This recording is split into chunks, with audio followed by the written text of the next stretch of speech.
നിങ്ങളുടെ favourite shows ഇനി ഒരിക്കലും മിസ്സാവില്ല. ഇപ്പോൾ C5 കാണും നിങ്ങളുടെ ഫേവറേറ്റ് ഷോസ് തികച്ചും സൗജന്യമായി. നാശം പിടിച്ചവളെ കണി കണ്ടത്. ഇനി അതും മൂന്നാറ് പോലെയൊക്കെയായി മാറുവോ? പഴയതുപോലെ 1000-ഉം 10,000-ഉം തരാൻ അച്ഛൻ്റെ കയ്യിലില്ല.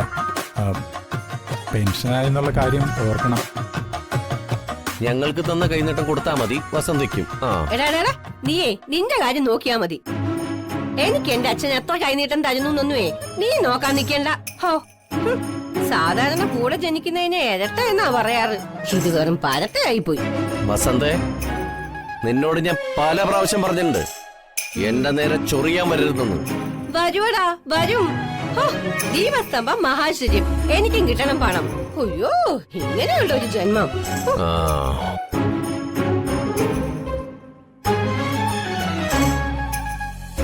സുചിത്രേ, അമ്മ, ഇന്ന് വിഷുവല്ലേ?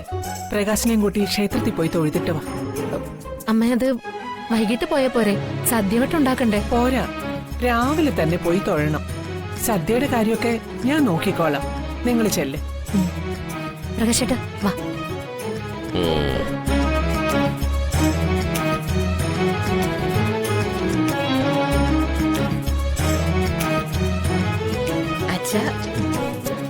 അച്ഛാ, വിഷു കൈനീട്ടം. നിനക്ക് കൈനീട്ടം തരാം. മോളെ,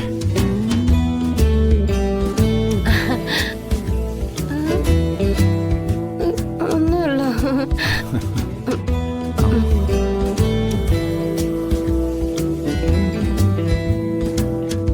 അയ്യോ, ഓട്ടോക്കാരൻ വ്യാഗിയത് സത്യമായല്ലോ ഈശ്വര. മോനെ,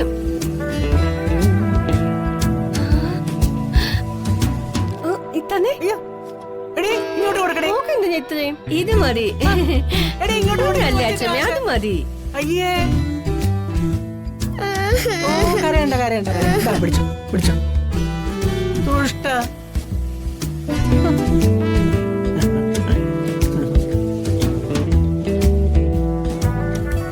ഏട്ടാ, ചായ.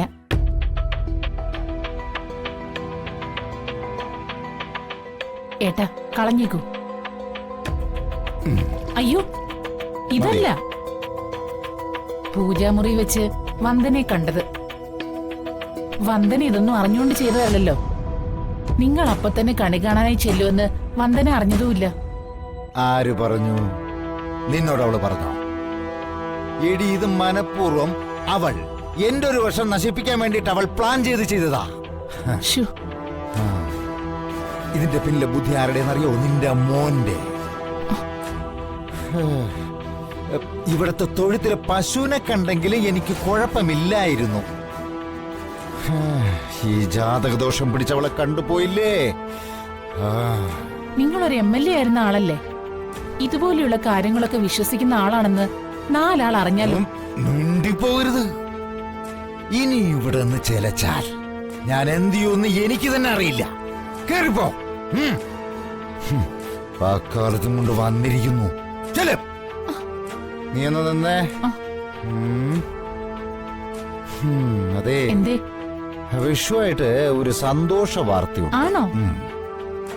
അതായത് ഇടിച്ചക്കപ്ലാമോട് വീട്ടിൽ വേലായുധൻ പിള്ള മകൾ സുമലതയുടെ പേരിൽ മൂന്നാറിൽ ഞാനൊരു 3.5 ഏക്കർ ഏലത്തോട്ടം വാങ്ങുന്ന കാര്യം നിന്നോട് പറഞ്ഞിരുന്നില്ലേ? അഡ്വാൻസും കൊടുത്തായിരുന്നു. പറഞ്ഞിരുന്നു. നാശം പിടിച്ച വന്ദനെ കണി കണ്ടതോടെ മൂന്നാറിലെ 3 ഏക്കറും കേറിപ്പോത്ത്.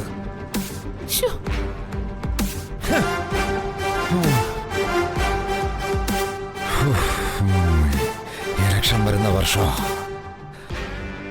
നാശം പിടിച്ചവളെ കണി കണ്ടത്. ഇനി അതും മൂന്നാറ് പോലെയൊക്കെയായി മാറുവോ?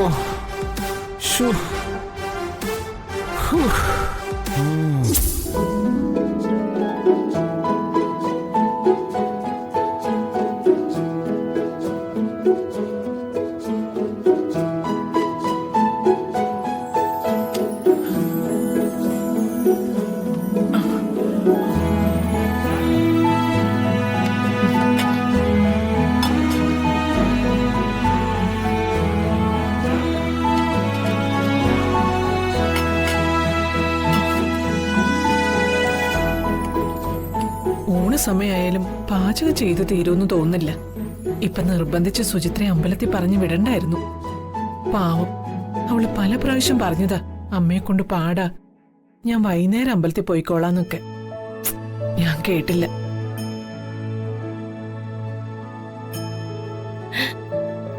ആ അമ്മേ, സദ്യയൊക്കെ റെഡിയായോ? തുടങ്ങുന്നതേ ഉള്ളൂ. അമ്മയുടെ പാലട പായസം റെഡിയാണെങ്കിൽ ചൂടോടെ ഒരു ഗ്ലാസ് കുടിക്കാന്ന് കരുതി വന്നതാ. ഉം. സുചിത്ര അമ്പലത്തിലേക്ക് പോയത് നീയും കണ്ടതാണല്ലോ. ഉം. അപ്പൊ ഞാൻ ഇവിടെ ഒറ്റയ്ക്കാണ് അടുക്കളയിൽ പണിയെടുക്കുന്നതെന്ന് നിനക്ക് നന്നായിട്ട് അറിയില്ലേ? നീ ഒരു പെണ്ണല്ലേ, നിനക്ക് എന്നെ ഒന്ന് സഹായിച്ചൂടെ? പഴയതുപോലെ ഓടി നടന്ന് പണിയെടുക്കാനൊന്നും എന്നെ കൊണ്ട് വയ്യ. വയസ്സായില്ലേ? നീ ആ സാമ്പാറിന്റെ കഷ്ണങ്ങളൊക്കെ ഒന്ന് അരിഞ്ഞു വെച്ചേ. അയ്യോ അമ്മ, ഈ പച്ചക്കറിയൊക്കെ അരിയുമ്പോഴേ കയ്യിലൊക്കെ ഒരു അലർജി, വെറുതെ ചൊറിഞ്ഞങ്ങ് കേറുവാ. അല്ലെങ്കിൽ നിന്റെ വർത്തമാനം കേട്ടാലേ ആർക്കാണെങ്കിലും ചൊറിഞ്ഞു കേറും. നീ പച്ചക്കറി അരിയണ്ട, അതല്ലേ അലർജി ഉള്ളൂ. നീ ആ പാലടയ്ക്കുള്ള തേങ്ങാപ്പാലൊന്ന് പിഴിഞ്ഞു വെക്കും. അമ്മ, അത് ശരിയാവില്ല. ആ, പാലട പായസത്തിന് അമ്മ ഉണ്ടാക്കുന്ന അതേ രുചി മണമൊക്കെ കിട്ടണമെങ്കിലേ ഞാൻ തേങ്ങാപ്പാല് വീഴും ശരിയാവില്ല. അതിന് അതിന്റേതായ ഒരു പരുവൊക്കെ ഇല്ലേ? കഷ്ടം. അതെ, വിഷുവായിട്ട് സതീശും മക്കളൊക്കെ എന്ത് കഴിക്കും? നീ അവര് പട്ടിണിക്കിടുവോ? അവരിന്ന് സതീഷേട്ടന്റെ അമ്മയെ കാണാൻ പോവും. ആ. അവിടുന്ന് അവർക്കിന്ന് വിഷുസദ്യ. നീ എന്താ പോവാത്തത്? ഓ, എനിക്ക് ആ കിളവി വയ്ക്കുന്ന പാലട പായസം ഒന്നും ഇഷ്ടമല്ല. ഒരു രുചിയില്ലമ്മ. ആഹാ, ഭർത്താവിന്റെ അമ്മയെയാണോ നീ കിളവിന്നൊക്കെ വിളിക്കുന്നത്? അവരെ ആരും അങ്ങനെ വിളിക്കൂ. ഞാൻ മാത്രമേ പാലട്ട കിളവി എന്ന് പറയുള്ളൂ. അമ്മായിയമ്മ ഉണ്ടാക്കുന്ന പാലട പായസത്തിനല്ല രുചിക്കുറവ്, നിന്റെ നാവിനാ. ഇതുപോലൊരു വിഷുവിനല്ലേ നിന്റെ നാത്തുവിന്റെ മുതുകത്ത് ചട്ടവും കൊണ്ട് പൊള്ളിച്ചത്. സതീശനായതുകൊണ്ടാ നിന്നെ എപ്പോഴും ചുവന്നുകൊണ്ട് നടക്കുന്നത്. അതൊക്കെ പഴയ കാര്യങ്ങളല്ലേ അച്ഛാ, ഇപ്പൊ എന്തിനാ അതൊക്കെ പറയുന്നേ? സതീഷേട്ടന്റെ ഭാഗ്യവാ എന്നെ പോലെ ഒരു പെണ്ണിനെ ഭാര്യയായിട്ട് കിട്ടിയത്. കണ്ടോ, സത്യം. അയ്യോ ചന്ദ്രു, പാത്രം ചളുങ്ങിയല്ലോ. വസന്തേ, നിന്റെ അമ്മ ഒറ്റയ്ക്ക് കിടന്ന് കഷ്ടപ്പെടുന്നത് കണ്ടില്ലേ? നിനക്കൊന്ന് സഹായിച്ചു കൊടുത്തൂടെ മോളെ? വന്ദന ഉണ്ടായിരുന്നെങ്കിൽ വിഷസദ്യയൊക്കെ എപ്പോഴേ റെഡിയായേനെ. ഇതാ എനിക്ക് പിടിക്കാത്തത്. അച്ഛനും അമ്മയ്ക്ക് നാവ് എടുത്തു കഴിഞ്ഞാൽ വന്ദന വന്ദന വന്ദന എന്നുള്ള വിചാരം മാത്രമേ ഉള്ളൂ.